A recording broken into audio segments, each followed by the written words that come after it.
Physics plus के digital platform पर आपका हार्दिक स्वागत है। जैसा कि हम प्रिपरेशन कर रहे थे फिजिक्स सिलेबस की IMD साइंटिफिक असिस्टेंट के, और हमने यूनिट 2 के 7 टॉपिक्स कंप्लीट कर लिए थे। जैसा कि मैंने लास्ट बार बताया था कि वो जो क्लास थी वो थ्योरेटिकल थी, समझने के हिसाब से थी कि फिजिक्स के प्रोसेस क्या है। हमने कुछ बेसिक डेफिनेशंस की बात की थी। हमने थर्मोडायनेमिक्स का जीरोथ लॉ पढ़ा था जो थर्मल इक्विलिब्रियम को बताता है, कॉन्सेप्ट ऑफ टेम्परेचर को बताता है। इसके अलावा हमने थर्मोडायनेमिक्स का फर्स्ट लॉ पढ़ा था जो एनर्जी कंजर्वेशन पर बेस्ड है, ऊर्जा संरक्षण के नियम पर कार्य करता है, यानी dQ बराबर du प्लस dW। इतना हमने पढ़ा था और हमने उसके क्वेश्चंस किस टाइप से आएंगे इसकी डिस्कशन करा था। हमने देखा था कि जब भी हमें क्वेश्चन सोल्व करने होंगे हमें dQ, du और dW तीनों को सेम ही यूनिट में लेना पड़ेगा। यानी अगर तीनों को या तो जूल में लेना पड़ेगा या तीनों को कैलोरी में लेना पड़ेगा। अगर आपने जो ऐप पर टेस्ट है वो अटेम्प्ट किया होगा तो लगभग आपसे, मुझे उम्मीद है कि आपसे क्वेश्चन सोल्व हुए होंगे। अब हम इस क्रम को आगे बढ़ाते हैं। अब हम देखेंगे इस वीडियो में, हम मेन रूप से देखेंगे कि थर्मोडायनेमिक जो फर्स्ट लॉ है उसमें कौन कौन सी प्रोसेस होती है, थर्मोडायनेमिक प्रोसेस। इसके अलावा सेकंड लॉ क्या है, इसके अलावा रिवर्सिबल और इरिवर्सिबल प्रोसेस क्या है, हीट इंजन क्या है, एफिशिएंसी क्या है, रेफ्रिजरेटर का कोफिशिएंट क्या है, और लगभग न्यूमेरिकल किस प्रकार से आ सकते हैं। न्यूमेरिकल और क्वेश्चन सॉल्विंग का अपन एक सेशन करेंगे, उसमें सारी चीजें कवर करने का ट्राई करेंगे कि किस टाइप से क्वेश्चंस आते हैं, आपकी क्या अप्रोच होनी चाहिए और क्या बेसिक चीजें आपको याद होनी चाहिए। ठीक है, जो नेक्स्ट वीडियो होगी उसमें हम डिस्कस करेंगे क्लोसेस्ट इलेक्ट्रॉन इक्वेशन को, मैक्सवेल रिलेशन को और थर्मोडायनेमिक वेरिएबल्स को। इतना अगर अपन करते हैं तो फिर 2 या 3 वीडियो में हमारी यूनिट 2 बहुत अच्छे तरीके से कंप्लीट हो जाएगी। ठीक, स्टार्ट करते हैं। हमने पढ़ लिया था कि dQ बराबर du प्लस dW होता है। तो हम कंडीशंस को फॉलो कर रहे थे कि du 0 हुआ तो क्या होगा, dQ 0 हुआ तो क्या होगा, इस टाइप से। तो जब हम इस क्रम में आगे देखते हैं तो हमें मेन रूप से 4 टाइप के प्रोसेस होते हैं। जो वेरिएबल्स है हमारे पास वो भी 4 ही हैं। आपको बाद में पता चलेगा थर्मोडायनेमिक कोऑर्डिनेट्स जो होते हैं हमारे पास, या थर्मोडायनेमिक स्टेट फंक्शन होते हैं। ये क्वेश्चंस डायरेक्ट आएंगे कि निम्न में से कौन सा थर्मोडायनेमिक कोऑर्डिनेट है या निम्न में से कौन सा थर्मोडायनेमिक कोऑर्डिनेट नहीं है। तो हम उसको डिस्कशन करेंगे नेक्स्ट वीडियो में। अभी हम क्या देखते हैं कि कौन कौन सी 4 थर्मोडायनेमिक प्रोसेस होती है। ठीक, आपने पढ़ा होगा नॉर्मल उसमें।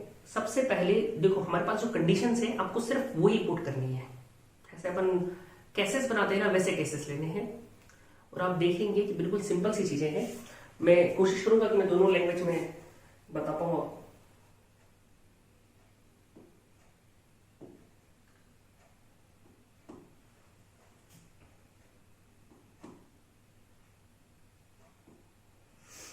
देखो पहली जो आती है वो है हमारे पास, पहले बात करते हैं हम, सिंपल से स्टार्ट करते हैं, आइसोकोरिक प्रोसेस।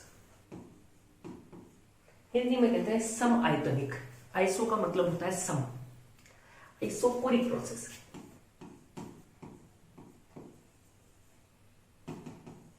क्या होता है, कंडीशंस होती है कि आपका वॉल्यूम जो है वो कांस्टेंट होगा। क्या वो मतलब आपका जो वॉल्यूम है वो पूरी प्रोसेस के दौरान कांस्टेंट होगा, यानी V is equal to constant. हुआ क्या इससे एक बहुत गजब की चीज हुई। जो आपका वर्क डन था वो होता है dW बराबर होता है P इंटू dV। जब आप कह रहे हैं कि वॉल्यूम कांस्टेंट है, इसका मतलब आप कह रहे हैं कि dV तो 0 हुआ, वॉल्यूम में तो कोई चेंज नहीं हुआ। dV किसको बताता है, चेंज इन वॉल्यूम को। तो जब dV 0 हुआ तो इसकी वैल्यू आ जाएगी 0। और जैसे ही मैं dW बराबर 0 लिखूंगा तो मैं जानता हूं dQ बराबर होता है du प्लस dW, और ये हो गया 0 तो मेरे पास आ गया dQ is equal to du, और du की वैल्यू होती है NCV/dt जो अपन ने कल डिस्कस करी थी, यानी मैं लगभग मान सकता हूं NCV/dt। तो मेरे पास dQ is equal to du is equal to NCV/dt आ जाएगा। ठीक, सेकंड प्रोसेस की बात करते हैं। एक क्वेश्चन लेते हैं, ऐसा करते हैं। सेकंड क्या होगा, पहली कौन सी थी, isochoric, volume constant, volume constant तो dw 0, ये डायरेक्ट लिख देता है dq इक्वल टू, ये बिल्कुल बेसिक है पर बहुत अच्छी है, क्वेश्चन यहीं से आएंगे, dq equal to du plus dw। पहले केस में क्या होगा, dw 0 हो गया। सेकंड केस क्या है, सेकंड केस लेते हैं अपन आइसोबारिक, हिंदी में कहते हैं समदाबीय। आइसोबारिक नाम से स्पष्ट, P इक्वल टू क्या हो जाएगा, कांस्टेंट, P इक्वल टू क्या हो जाएगा, कांस्टेंट, और P इक्वल टू कांस्टेंट हुआ तो अब देखिएगा आप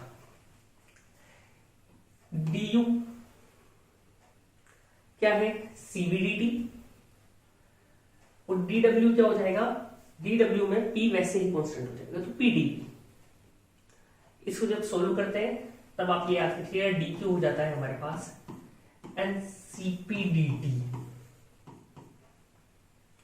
du है CVDT, और dw हो जाता है हमारे पास P into dv।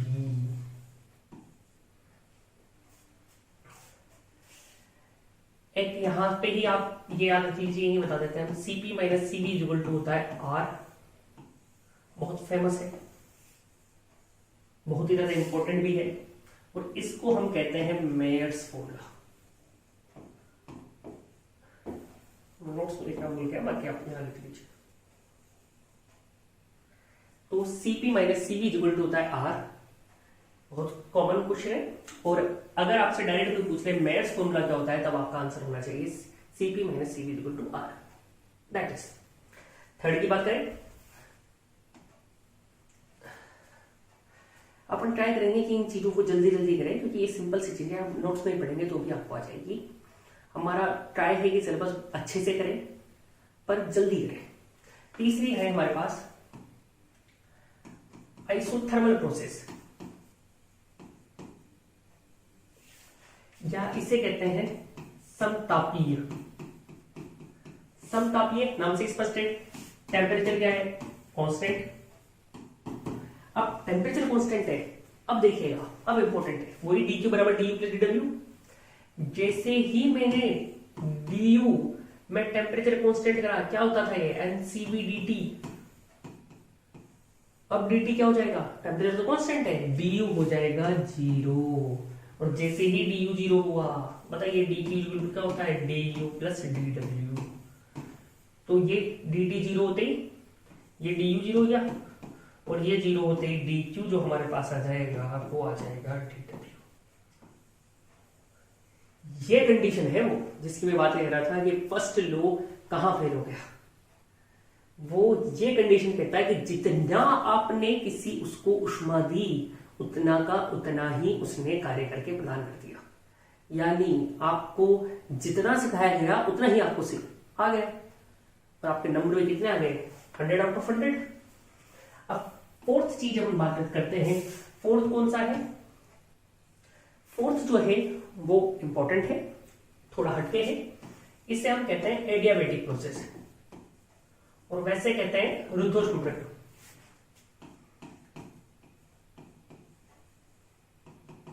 Adiabatic process, रुद्धोष्म प्रक्रम क्या पढ़ाए थे, आइसोलेटेड, आपको आइसोलेटेड सिस्टम बताया था।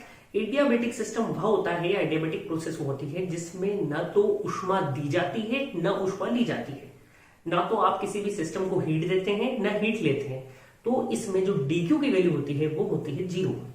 अब जैसे ही मैं dq equal to du plus dw में dq इक्वल टू 0 लगता हूं, वैसे ही मेरे पास क्या आ जाएगा, du आ जाएगा माइनस dw के इक्वल। ठीक, अब अपन दो काम और कर लेते हैं, एक तो हम dw निकाल लेते हैं इसमें एडियाबेटिक प्रोसेस में, एक हम w निकाल लेते हैं, वर्क डन निकाल लेते हैं आइसोथर्मल प्रोसेस में। ये जब हम निकालेंगे तो हमारे पास ये हीट इंजन पढ़ना या कार्नोट इंजन पढ़ना बहुत ही ज्यादा सिंपल हो जाएगा। ठीक, ये से निकाल लेते हैं। इससे पहले मैं आपको एक और इंपॉर्टेंट बात बता दूं, ये du equal to minus du equal to क्या हो जाएगा, dw, और आप एडियाबेटिक प्रोसेस में होता है पीवी की पावर गामा इक्वल टू होता है कांस्टेंट। इसको एक उसमें देखते हैं। आप ऐसे मान के चलिए PV gamma equal to constant, के मान लीजिए कांस्टेंट। यहां पर गामा क्या है, याद रखिएगा गामा है CP equal to CV. CP CV क्या है, specific heat at constant pressure. CP CV क्या है, specific heat at constant volume. स्पष्ट है। अब आपको दो रिलेशन देखो, डायरेक्ट ये पूछा जा सकता है PV gamma equal to constant किसको डिनोट करता है, तब आंसर क्या है, एडियाबेटिक। एडियाबेटिक प्रोसेस में पी और वी में क्या रिलेशन है, तब क्या जाएगा PV gamma equal to constant. आपसे मोनोएटॉमिक गैस दे देता है और आपको कह सकता है कि मोनोएटॉमिक गैस है और उसका एडियाबेटिक एक्सपेंशन किया जा रहा है, बताइए प्रेशर और वॉल्यूम में संबंध क्या है। तब आपको सिर्फ क्या पीवी वैसा का वैसे ही गामा की वैल्यू निकालनी है। गामा की वैल्यू किसे निकलेगी, गामा का एक फॉर्मूला होता है गामा इक्वल टू 1+2/f। ये अपन डिस्कस करेंगे काइनेटिक थ्योरी ऑफ एनर्जी में, ये फॉर्मूला अब डायरेक्ट याद कर लीजिए, बहुत अच्छा फॉर्मूला है। यहां पर f है degree of freedom. Degree of freedom क्या होती है, the minimum number of coordinates which required to define a particle's motion, यानी निम्न स्वतंत्रता की निम्नतम कोटियां जिन्हें किसी भी एक पार्टिकल की मोशन को डिफाइन करने के लिए आवश्यक है। लगभग उस समय डिस्कस करेंगे। PV gamma equal to constant, इसको अपन कन्वर्ट करते हैं, ये रिलेशन है पी और वी के बीच में। तो क्या अपनी दुश्मनी थोड़ी ना पीओटी से, पीओटी में भी निकाल लेंगे, और अपनी दुश्मनी किसमें है, वीओटी से भी नहीं है तो वीओटी में भी निकाल लेंगे।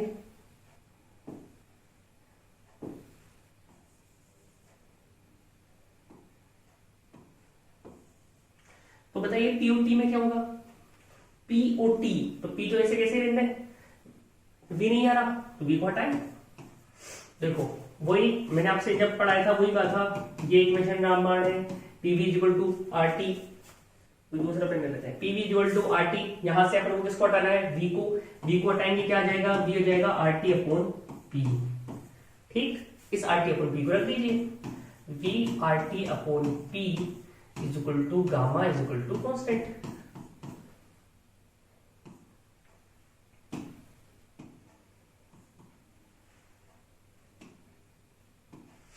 ठीक, ये जैसे अपन ने रख दिया, क्या हुआ, यहां पर पी गामा माइनस हो गया, ये आर की पावर गामा वैसे भी कांस्टेंट है। कांस्टेंट में कांस्टेंट को डिवाइड करो, कांस्टेंट होता है।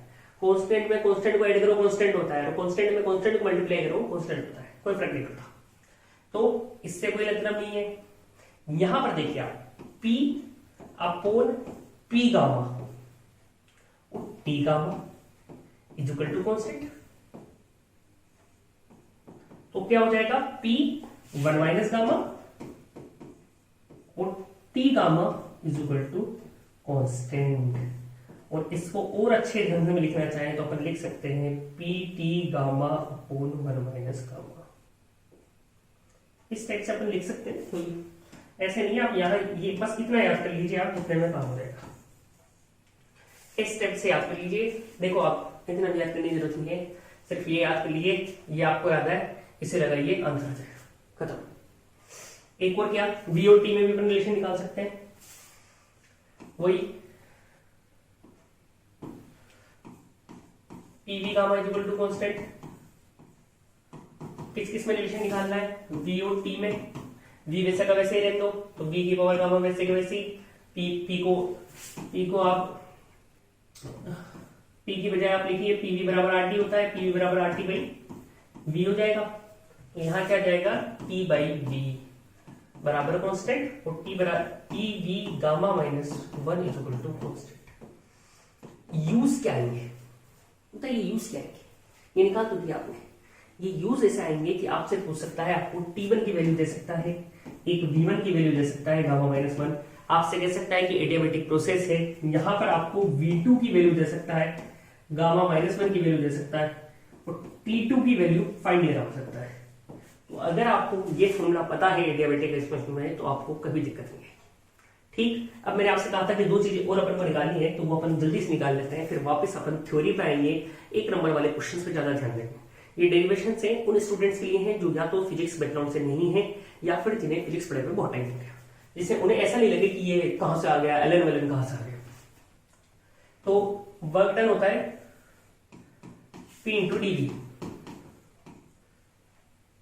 ये होता है कहां से कहां तक, V1 से V2 तक। वही P को सब्स्टिट्यूट करना पड़ेगा, क्योंकि कभी भी इंटीग्रेशन ऐसा नहीं होता कि यहाँ पर dV है और ये P है तो इंटीग्रेशन हो गया।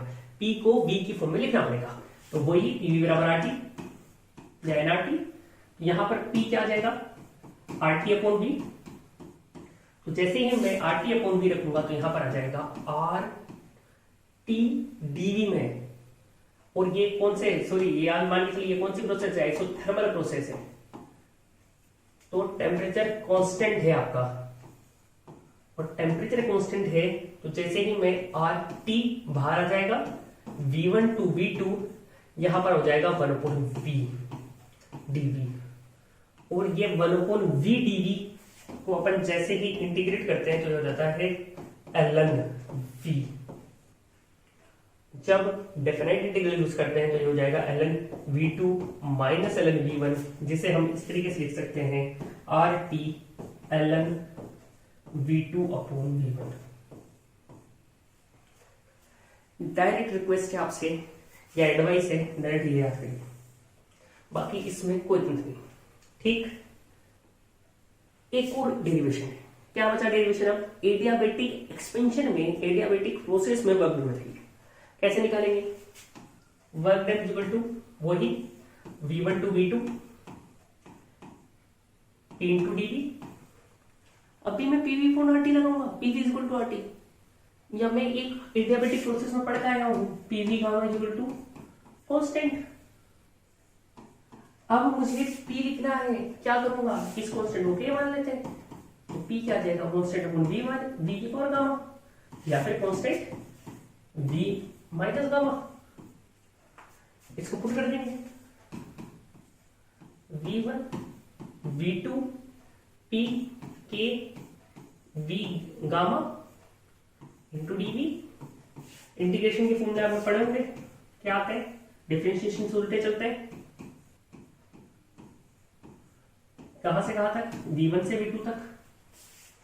वर्क डन क्या हो जाएगा, K वैसे का वैसे ही, V माइनस गामा प्लस 1, देखिएगा माइनस गामा प्लस 1, जबकि हमेशा याद रखिएगा गामा कभी भी 1 से छोटा भी नहीं होता, न माइनस में तो सवाल ही नहीं। ये टर्म जो है गामा हमेशा 1 से ग्रेटर होता है, और 1 से ज्यादा होता है तो ये टर्म नेगेटिव है, तो इसे अपन चेंज करेंगे अभी। और इसकी लिमिट है V1 टू V2, तो इसे K रख लेते हैं अपन, यहां हो जाएगा V2 minus gamma plus 1 minus V1 minus gamma plus 1 upon minus gamma plus 1। तो जैसा कि मैंने आपसे कहा ये टर्म माइनस में है, इसे प्लस करना है, तो मैं एक माइनस यहां से कर दूं, तो ये हो जाएगा गामा माइनस 1, और यहां आ जाएगा V1 आगे आ जाएगा, इसे अपन इधर लिख लेते हैं। तो मेरे पास जो वर्क डन है वो आ जाएगा गामा माइनस 1 के V1 minus gamma plus 1 is equal to minus V2 minus gamma plus 1। कितना अजीब सा लग रहा है, बड़ा भारी लग रहा है देखने में, इतना बड़े करने से क्या फायदा, याद नहीं होगा।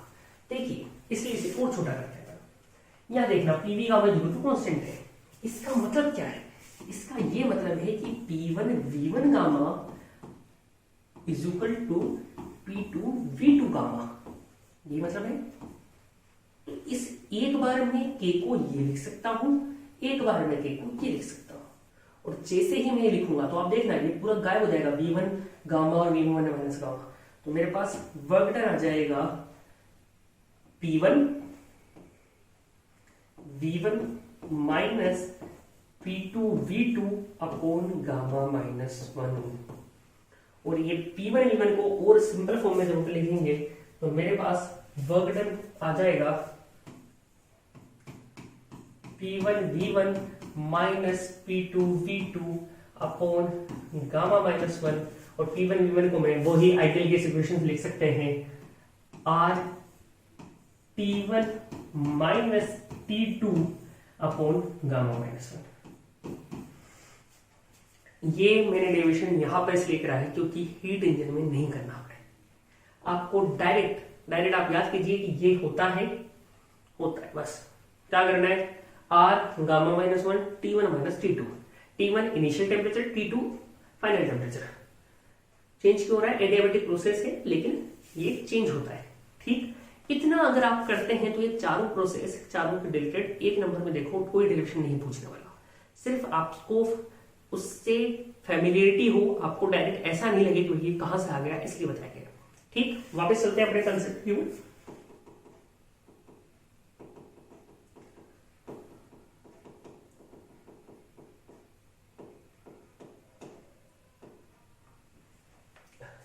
या पढ़ेंगे, यहां तक हो जाएगा। अब इंपॉर्टेंट बात है, आपके उसमें एडियाबेटिक प्रोसेस और आइसोथर्मल प्रोसेस दोनों की बनाए, अपन ने वर्क निकाल लिए, लेकिन पता कैसे लगाएंगे कौन सा एडियाबेटिक है और कौन सा आइसोथर्मल है। तो आप मान के चलिए अगर क्वेश्चन आता है तो ये 100% है। अगर कहीं पे भी सडन चेंज हो रहा है, सडन यानी एक साथ, जैसे टायर का फटना, या कोई सा भी आपसे कहा सडन कंप्रेशन कर दिया, सडन एक्सपेंशन हो गया, ये जब भी प्रोसेस हो रहा है तो वो प्रोसेस आपको माननी है एडियाबेटिक प्रोसेस। वापस रिपीट कर रहा हूं, जब भी सडन चेंज होगा आपको क्या लेना है, जब भी सडन होगा तब आप, जब भी सडन चेंज होगा तब आपको, जब भी सडन चेंज हो रहा होगा तब जो प्रोसेस होगी वो होगी एडियाबेटिक प्रोसेस, और जब स्लोली चेंज हो रहा होगा तब जो प्रोसेस होगी वो होगी आइसोथर्मल प्रोसेस। अगर आप इतना करते हैं, बस इससे ज्यादा मत ध्यान रखिएगा। एक आध एग्जांपल है जो इंपॉर्टेंट है, वो मैं बता दूंगा आपको। देखिए ऐसे क्वेश्चन आएगा कि सडन एक्सपेंशन हो रहा है किसी भी उसका, एक कोई टायर है वो एक साथ सडनली फट जाता है, या फिर किसी गैस का सडन कंप्रेशन करते रहता है, तो बताइए कौन सा प्रोसेस होगा। बस ऐसे कॉन्सेप्ट चेक करेंगे आपसे, कोई आपसे डिटेल कि उन्हें भी याद है कि नहीं, ज्यादा बुझाता नहीं है। तो एडियाबेटिक प्रोसेस एसेंशियल कंडीशन ये होगी। एक इंपॉर्टेंट ये है कि आपसे पूछ सकता है कि जो जूल थॉमसन एक्सपेंशन है वो इसका एग्जांपल है, तो वो अपन देख लेंगे। वो रिवर्सिबल इरिवर्सिबल प्रोसेस में है वैसे।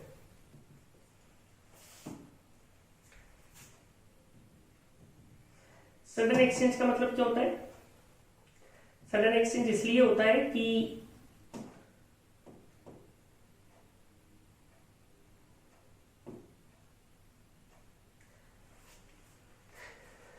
ये सडन कंप्रेशन, सडन हो। देखो जब भी सडन एक्सपेंशन होता है या सडन कंप्रेशन होता है तो एक्सचेंज ऑफ हीट का टाइम नहीं होता, इसलिए वो जो प्रोसेस होते हैं वो एडियाबेटिक प्रोसेस होते हैं। ठीक, एक दो आपके सिलेबस में डायरेक्ट गिवन है, रिवर्सिबल प्रोसेस और इरिवर्सिबल प्रोसेस। कुछ नहीं होता, रिवर्सिबल प्रोसेस का मतलब होता है कि जिस प्रोसेस से आपने कार्य किया आप बिल्कुल उल्टा चलिए और सेम टू सेम उसी प्रोसेस को पहुंच जाइए। यानी आप इनिशियल पॉइंट से चले, इस पॉइंट से चलिए, मानिए ए पॉइंट, यहां से बी पॉइंट पे चले, तो आप यूं गए, यूं गए, यूं गए, यूं गए, यूं आए। ठीक, ये आप ऐसे चले। हम मान लेते हैं अगर आप सेम टू सेम जाए, यहां से यहां गए, वापस जा रहे हैं आप, वापस ए पे ऐसे कैसे ही पहुंच जाए, जिस पाथ से गए उसी पाथ पर पहुंच जाए, तब ये जो प्रोसेस है वो कहलाती है रिवर्सिबल प्रोसेस।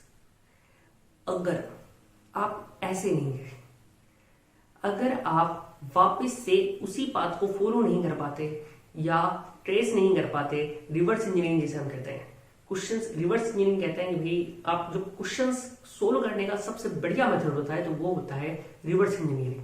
यानी आप ऑप्शन से क्वेश्चंस हल कर दो, आप ऑप्शन आप फिट करके देखिए, हिट एंड ट्रायल मेथड है। अगर आप यहां से ऐसे गए, जैसे आप चले थे तो ऐसे चले, लेकिन आप यहीं मुड़ गए, फिर यूं गए, फिर यूं गए, फिर गए, तो इस टाइप की जो प्रोसेस होती है वो कहलाती है इरिवर्सिबल प्रोसेस। वास्तव में दुनिया में कोई सी भी प्रोसेस रिवर्सिबल नहीं होती, सारी प्रोसेस इरिवर्सिबल होती है, क्योंकि कुछ ना कुछ तो फ्रिक्शन की वजह से या और भी कोई कारण की वजह से, जो ड्रैग फोर्स होते हैं या फिर आपके कुछ भी घर्षण हो रही है, इसकी वजह से आपका आप उस पाथ को फॉलो कर नहीं पाते जिस पाथ से आप उस प्रोसेस में आए थे। That is the thing.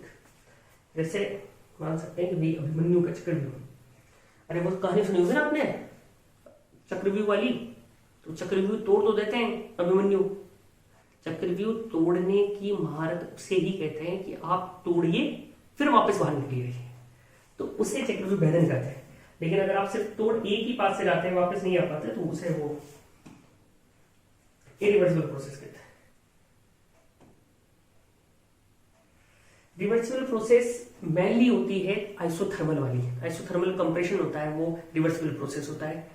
कैसी मानते हैं? आइडियल स्थिति मानते हैं वैसी। और वापस क्वासी स्टैटिक जो प्रोसेस होती है वो रिवर्सिबल प्रोसेस होती है। इरिवर्सिबल प्रोसेस वही any process which is not reversible, यानी जिसे आप वापस रिट्रेस नहीं कर सकते, वो इरिवर्सिबल प्रोसेस होती है सारी प्रोसेस। इसके अलावा एडियाबेटिक जितनी प्रोसेस होती है सब वही होती है, रैपिड प्रोसेस वही होती है। एक बहुत ही अच्छी लाइन लिख रही थी आपकी, the rigorous reversibility is an ideal conception while irreversibility is the rule. यानी रिवर्सिबल कंडीशन तो एक आदर्श स्थिति है, जबकि इरिवर्सिबल होना तो नियम है। जैसे फेल होना तो तय है, पास हो जाए तो चमत्कार है। ठीक है, बात करते हैं अब अपन जल्दी जल्दी करेंगे हीट इंजन और रेफ्रिजरेटर। आप दोनों के कंसेप्ट समझिएगा, बहुत ही ज्यादा सिंपल है और बहुत ही आसान है, इससे सिंपल नहीं है कोई भी। हीट इंजन डायरेक्टली हो जाते हैं। मानिए देखो अपन जब भी ऊष्मा की बात करेंगे, एक तो होगा सोर्स, ठीक, एक होगा सिंक, ठीक, और यहां से ऊष्मा दी जाएगी, यहां से ऊष्मा जाएगी।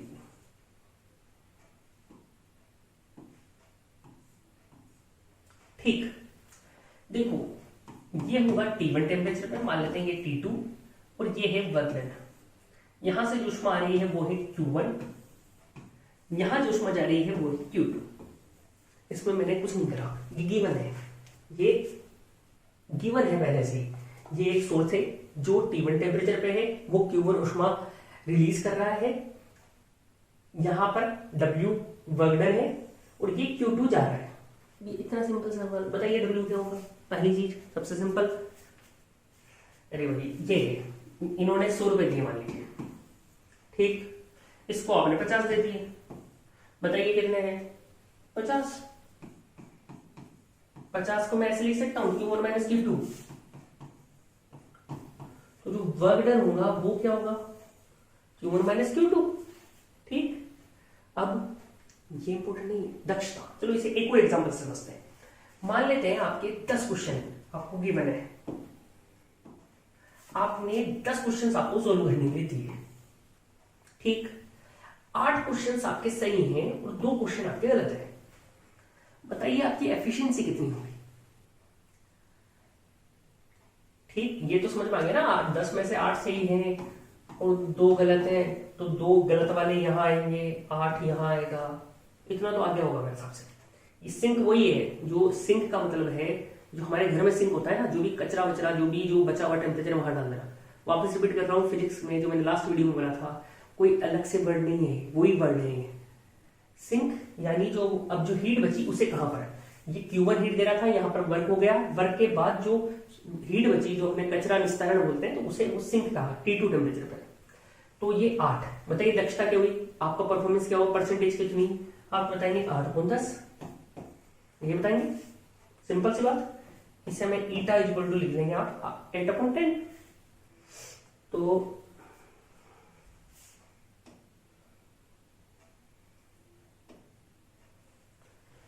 जैसे ही मैं ईटा इक्वल टू लिखूंगा 8/10, तो 8 क्या था? 10-2, ठीक। 10 क्या था? Q1, 2 क्या था? Q2, वापस 10 क्या था? Q1। बस ईटा या एफिशिएंसी क्या आ गई? Q1 minus Q2 upon Q1। तो ईटा यही है एफिशिएंसी। इसे और कैसे लिख सकते हैं? 1 माइनस Q2 अपॉन Q1। अरे क्यों है 1? Q1 से Q1 कैंसिल आउट 1। अरे Q1 ही ना, माइनस Q2 अपॉन Q1, तो ईटा आ गया, ये एफिशिएंसी आ गई आपकी।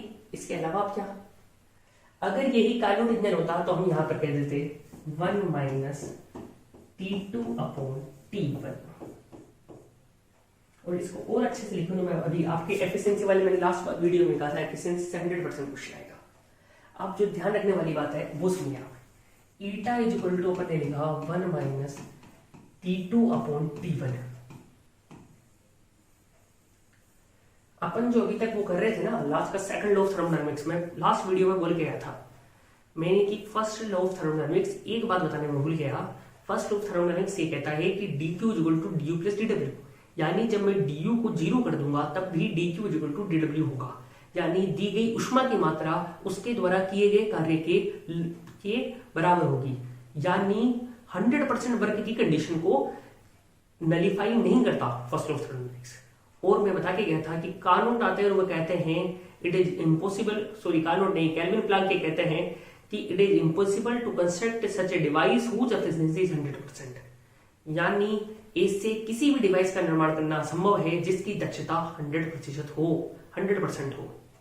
ठीक, कहीं ना कहीं फ्रिक्शन हो गई से, ड्रैग फोर्स हो गई से जो उसे रियलिटी में 100% दक्षता नहीं आने देगी। कहीं ना कहीं ऐसा कोई क्वेश्चन ग्रेजुएशन से आ ही जाएगा, या ऐसा कोई सा भी क्वेश्चन आ ही जाएगा जो आपको नहीं आता, या माइनर मिस्टेक्स हो जाएगी। 100 में से 100 नंबर बनाना बहुत ही ज्यादा असंभव है। इसमें मैं असंभव इसलिए कह रहा हूं, ठीक है। ईटा बराबर 1 माइनस Q2 अपॉन T1। आप जिंदगी भर का याद रखिएगा, इससे बढ़िया कुछ नहीं है। हमेशा याद रखना, अब कुछ नहीं आता ये मान लीजिए आपको बस ये फॉर्मूला बता, तो ये भी भूल गए T2 अपॉन T1 क्या है, मैं बता रहा हूं। अब तो ये भी भूल गए, ये बिल्कुल क्वेश्चन सोल्व करना जैसे जुगाड़ कहते हैं ना, वो पेपर में गए, देखा कोई एफिशिएंसी से संबंधित क्वेश्चन है, कार्नोट इंजन दे रखा है, दो समझ नहीं आ रहा कौन सा T2 है कौन सा T1 है। ये हमेशा T2 होना लेस देन होगा T1 से, तो जो छोटा टेम्परेचर होना उसे लिख देना T2 की बजाय। अरे वैसे भी नाम रहता है ना छोटे बच्चों का T2, तो वैसे जो भी छोटा टेम्परेचर हो ना उसको T2 की बजाय लिख देना, बड़े वाले को T1 की बजाय रख लेना, सोल्व कर लेना, आंसर आ जाएगा। 99.99% नहीं 100%। सेकंड चीज और क्या करना, एक और जो बहुत ही ज्यादा गलतियां होती है, कभी भी इसे सेंटीग्रेड में सोल्व मत करिए ना। ऐसे देंगे आपको 0 degree centigrade to 30 degree centigrade, ऐसे कभी भी इसे सेंटीग्रेड में सोल्व मत करना, फ़ारेनहाइट में सोल्व मत करना, केल्विन का यूज करना। सबसे पहले इन्हें केल्विन में कन्वर्ट करना, 273.15 जोड़ना, 0.15 को इग्नोर करना, 273 ऐसे देंगे। जब भी आपको ऐसे दिखने मिल जाए ना 27 डिग्री, 127 डिग्री, 227 डिग्री, मान लीजिएगा आपको केल्विन में कन्वर्ट करना ही है, क्योंकि वो इस हिसाब से देते हैं कि आपके आसानी से कैलकुलेशन हो जाए। दो इंपॉर्टेंट चीज। थर्ड इंपॉर्टेंट चीज, ये ईटा 100% क्यों नहीं हुआ, 1 क्यों नहीं हुआ ईटा? 1 हो सकता है, एक कंडीशन है। क्या कंडीशन है? कि T2 0 हो जाए। 0 किस में? डिग्री सेंटीग्रेड में या केल्विन में? अरे डिग्री सेंटीग्रेड में तो वैसे ही हो जाता है, सर्दियों में वैसे ही 0 डिग्री सेंटीग्रेड जब मान हो जाता है, तो 0 केल्विन में। तो 0 केल्विन प्राप्त करना ऐसा कोई सिंक, यानी सिंक हो ही नहीं, तो वो चीज इम्पॉसिबल है, वो चीज नहीं प्रोड्यूस की जा सकती। इसलिए ईटा कभी भी एफिशिएंसी 100% नहीं होती, कहीं ना कहीं कुछ ना कुछ लॉस होगा इससे। ठीक, इतना अगर आप करते हैं तो मेरे हिसाब से ये बहुत मोर देन सफिशिएंट है। क्वेश्चंस अपन करेंगे, आपको एक बार आप सोल्व कर लीजिए, अगर आप समझ आते हैं तो ठीक है, वरना हम तो सोल्यूशन प्रोवाइड कराएंगे। बिल्कुल सिंपल, ईटा बराबर 1 minus T2 upon T1। T2 कौन सा? छोटा वाला टेम्परेचर, जो भी क्वेश्चन में छोटा टेम्परेचर वो रख देना, खत्म। और ये भी नहीं सोचना, कई बार अगर आपको दक्षता ये दे दे, ईटा दे दे, एफिशिएंसी दे दे हाफ, T1 दे दे 27 डिग्री, तो 1 माइनस 27 को सबसे पहले तो गड़बड़ करोगे किसमें? केल्विन में। कितना आ गया? 300। ये जो आएगा यही आंसर है, बताओ। ये सिंक का पूछे तो, सोर्स का पूछे तो T2 की बजाय 300 रखना है, T1 नीचे करना है। इतना अगर आप करते हैं तो मेरे हिसाब से इससे ज्यादा पढ़ने की जरूरत नहीं।